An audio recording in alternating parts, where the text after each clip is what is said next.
ನಮಸ್ಕಾರ, ನೀವು ನೋಡ್ತಾ ಇದ್ದೀರಾ ಏಷ್ಯಾನೆಟ್ ಸುವರ್ಣ ನ್ಯೂಸ್. ನಾನು ಮಧುಕರ್ ಶೆಟ್ಟಿ. 2 ಕಂಟೈನರ್ 400 ಕೋಟಿ, 3 ರಾಜ್ಯ 3 ತಿಂಗಳು. ಇದು ದೇಶದ ದೊಡ್ಡ ರಾಬ್ರಿ. ಎಲ್ಲಿ ಹೋಯ್ತು 400 ಕೋಟಿ ರೂಪಾಯಿ? ಬೆಳಗಾವಿ ಗಡಿಯಲ್ಲಿ ಅತಿ ದೊಡ್ಡ ರಾಬ್ರಿ ಕೇಸ್ ಬಯಲಾಗಿದೆ.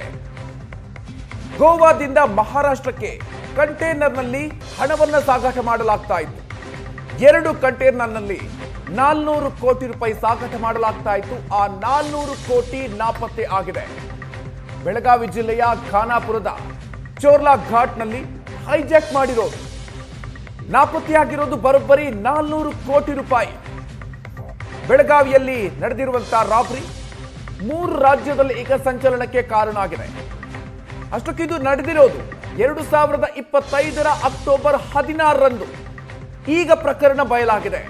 ಯಾಕಂತಂದ್ರೆ ಇದು ಅನಧಿಕೃತವಾಗಿ ಸಾಗಾಟ ಮಾಡ್ತಾ ಇದ್ದಂತಹ 400 ಕೋಟಿ ರೂಪಾಯಿ ಹಣ. 400 ಕೋಟಿ ರೂಪಾಯಿಯ ಶೋಧಕ್ಕೆ ಈಗ ಕರ್ನಾಟಕ, ಮಹಾರಾಷ್ಟ್ರ, ಗೋವಾ ಪೊಲೀಸ್ ತನಿಖೆಗೆ ಇಳಿದಿದ್ದಾರೆ. ಈ ಪ್ರಕರಣವನ್ನ ಗಂಭೀರವಾಗಿ ಪರಿಗಣಿಸಿ ಮಹಾರಾಷ್ಟ್ರ ಸಿಎಂ ಫಡ್ನವೀಸ್ ಪ್ರಕರಣದ ತನಿಖೆಗೆ ಎಸ್ಐಟಿ ರಚಿಸಿ ಆದೇಶವನ್ನ ಕೊಟ್ಟಿದ್ದಾರೆ. 2 ಕಂಟೈನರ್ನಲ್ಲಿ 400 ಕೋಟಿ ರೂಪಾಯಿ ಸಾಗಾಟ ಮಾಡಲಾಗ್ತಾ ಇತ್ತು. ಅದನ್ನ ರಾಬ್ರಿ ಮಾಡಿರುವಂತಹ ಪ್ರಕರಣ 2025 ಅಕ್ಟೋಬರ್ 16ರಂದು ನಡೆದಿರುವಂತಹ ಪ್ರಕರಣ ಈಗ ಬೆಳಕಿಗೆ ಬಂದಿದೆ. ಬೆಳಗಾವಿ ಜಿಲ್ಲೆ ಖಾನಾಪುರದ ಚೋರ್ಲಾ ಘಾಟ್ನಲ್ಲಿ ಹೈಜಾಕ್ ಮಾಡಲಾಗಿತ್ತು. ಈಗ 400 ಕೋಟಿಯ ಶೋಧಕ್ಕೆ ಕರ್ನಾಟಕ, ಮಹಾರಾಷ್ಟ್ರ, ಗೋವಾ ಪೊಲೀಸರು ಶೋಧಕ್ಕೆ ಇಳಿದಿದ್ದಾರೆ. ಎಸ್ಐಟಿಯನ್ನು ರಚಿಸಿ ಮಹಾರಾಷ್ಟ್ರ ಸಿಎಂ ಆದೇಶವನ್ನು ಹೊರಡಿಸಿದ್ದಾರೆ. ಗೋವಾದಿಂದ ಮಹಾರಾಷ್ಟ್ರಕ್ಕೆ ಕಂಟೈನರ್ನಲ್ಲಿ ಹಣವನ್ನು ಸಾಗಾಟ ಮಾಡಲಾಗ್ತಾ ಇತ್ತು.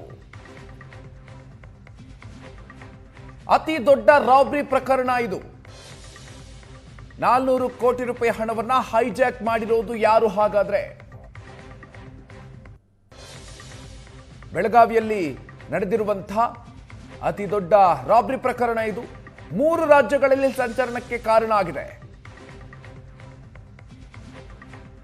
2 ಕಂಟೈನರ್ನಲ್ಲಿ 400 ಕೋಟಿ ರೂಪಾಯಿ ಸಾಗಾಟ ಮಾಡಲಾಗ್ತಾ ಇತ್ತು. ಇಷ್ಟು ದೊಡ್ಡ ಪ್ರಮಾಣದ ಹಣ ನಾಪತ್ತೆಯಾಗಿದೆ. ಘಟನೆಯಾಗಿ 3 ತಿಂಗಳಾಗಿದೆ. ಈಗ ಈ ಪ್ರಕರಣ ಹೊರಬಿದ್ದಿರೋದು, ಬೆಳಕಿಗೆ ಬಂದಿರೋದು. ಹೀಗಾಗಿ ತನಿಖೆಯನ್ನ ತೀವ್ರಗೊಳಿಸಲಾಗ್ತಾ ಇದೆ. ಅನಧಿಕೃತವಾಗಿ ಸಾಗಾಟ ಮಾಡ್ತಾ ಇದ್ದಂತಹ ಹಣ ಇದು.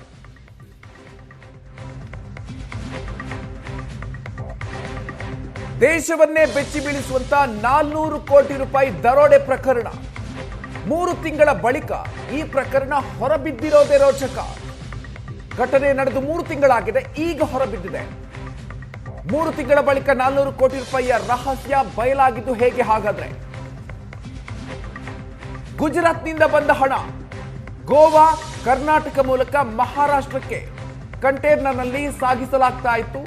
ಈ ಸಂದರ್ಭದಲ್ಲಿ ಇದ್ದಕ್ಕಿದ್ದಂತೆ 400 ಕೋಟಿ ರೂಪಾಯಿ ಹಣ ನಾಪತ್ತೆಯಾಗುತ್ತೆ. ಉದ್ಯಮಿ ಕಿಶೋರ್ ಸ್ನೇಹಿತ ಸಂದೀಪ್ ಪಾಟೀಲ್ ಈ ವಿಚಾರವಾಗಿ ಅನುಮಾನ ವ್ಯಕ್ತವಾಗ್ತಾ ಇದೆ. ಸಂದೀಪ್ ಪಾಟೀಲ್ ಮೇಲೆ ರಾಬ್ರಿ ಆದ ಬಳಿಕ ಸ್ನೇಹಿತ ಸಂದೀಪ್ ಪಾಟೀಲ್ ಅಪಹರಣ ಆಗುತ್ತೆ. ಗನ್ ಹಿಡಿದು ಸಂದೀಪ್ ಅಪಹರಿಸಿದ್ದ ಕಿಶೋರ್ ಸಹಚರರು. ನಾಸಿಕ್ ಮೂಲದ ಸಂದೀಪ್ ಪಾಟೀಲ್ ಆತ ಇದರ ಬಗ್ಗೆ ಅನುಮಾನವನ್ನು ವ್ಯಕ್ತಪಡಿಸಿರೋದು. ಆತನನ್ನ ಅಪಹರಿಸಿ ಅಜ್ಞಾತ ಸ್ಥಳಕ್ಕೆ ಇಡಲಾಗಿತ್ತು. 1.5 ತಿಂಗಳು ಆತನನ್ನ ಒತ್ತೆಯಾಗಿಸಿಕೊಂಡು ಸಂದೀಪ್ಗೆ ಚಿತ್ರಹಿಂಸೆಯನ್ನು ಕೊಟ್ಟಿದ್ದಾರೆ. ಕಂಟೈನರ್ ಹೈಜಾಕ್ಗೆ ನೀನೇ ಕಾರಣ ಅಂತ ಹೇಳಿ ಆತನ ಮೇಲೆ ಅನುಮಾನವನ್ನು ವ್ಯಕ್ತಪಡಿಸಿ ಆತನಿಗೆ ಟಾರ್ಚರ್ ಕೊಟ್ಟಿರೋದು. 400 ಕೋಟಿ ಕೊಡದೇ ಇದ್ರೆ ಜೀವ ತೆಗಿತೀವಿ ಅಂತ ಹೇಳಿ ಬೆದರಿಕೆಯನ್ನು ಒಡ್ಡಿದ್ದಾರೆ. ಆತ ಅಪಹರಣಕಾರರಿಂದ ತಪ್ಪಿಸಿಕೊಂಡು ನಾಸಿಕ್ ಠಾಣೆಯಲ್ಲಿ ಪ್ರಕರಣವನ್ನ ದಾಖಲಿಸಿದ್ದಾನೆ. ದೂರಿನಲ್ಲಿ 400 ಕೋಟಿ ರೂಪಾಯಿ ಹಣದ ವಾಹನ ಅಪಹರಣವನ್ನು ಉಲ್ಲೇಖ ಮಾಡಿದ್ದಾನೆ ಆತ. ಹೀಗಾಗಿ ಈ ಪ್ರಕರಣ ಬೆಳಕಿಗೆ ಬಂದಿದೆ. ಸಂದೀಪ್ ಪಾಟೀಲ್ ನೀಡಿದ ದೂರಿನ ಮೇಲೆಗೆ ಈಗ 4 ಬಂಧಿಸಲಾಗಿದೆ.